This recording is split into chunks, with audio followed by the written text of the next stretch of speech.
12 March সংসদ অধিবেশন ডেকেছেন রাষ্ট্রপতি। আগামী 12 মার্চ ত্রয়োদশ জাতীয় সংসদের প্রথম অধিবেশন ডেকেছেন রাষ্ট্রপতি। এদিন বেলা 11টায় জাতীয় সংসদ ভবনের সংসদ কক্ষে এই অধিবেশন শুরু হবে। সোমবার 23 ফেব্রুয়ারি জাতীয় সংসদ সচিবালয়ের গণসংযোগ অধিশাখা থেকে পাঠানো এক সংবাদ বিজ্ঞপ্তিতে এ তথ্য জানানো হয়েছে। বিজ্ঞপ্তিতে জানানো হয়, গণপ্রজাতন্ত্রী বাংলাদেশের রাষ্ট্রপতি মোহাম্মদ শাহাবুদ্দিন 12 মার্চ বৃহস্পতিবার বেলা 11টায় ত্রয়োদশ জাতীয় সংসদের প্রথম 2026 খ্রিস্টাব্দের প্রথম অধিবেশন আহ্বান করেছেন। রাষ্ট্রপতি সংবিধানের 72 অনুচ্ছেদের এক দফায় প্রদত্ত ক্ষমতা বলে এই অধিবেশন আহ্বান করেছেন।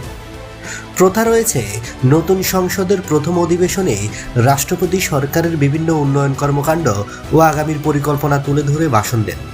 এরপর রাষ্ট্রপতির ভাষণের উপর আনীত ধন্যবাদ প্রস্তাবের উপর সাধারণ আলোচনা অনুষ্ঠিত হয়। এদিকে ত্রয়োদশ জাতীয় সংসদ নির্বাচনে জয়ী 297 জন সংসদ সদস্য শপথ গ্রহণ ও অন্যান্য আনুষ্ঠানিকতা সম্পন্ন হয়েছে। এখন 12 মার্চ স্পিকার ও ডেপুটি স্পিকার নির্বাচনের মধ্যে দিয়ে ত্রয়োদশ জাতীয় সংসদের আনুষ্ঠানিক যাত্রা শুরু হবে। বন্ধুরা, নিত্য নতুন এক্সক্লুসিভ খবরাখবর সবার আগে পেতে আমাদের ইউটিউব চ্যানেলটি সাবস্ক্রাইব করে পাশে থাকা বেল আইকনটি অন করে দেওয়ার অনুরোধ রইল।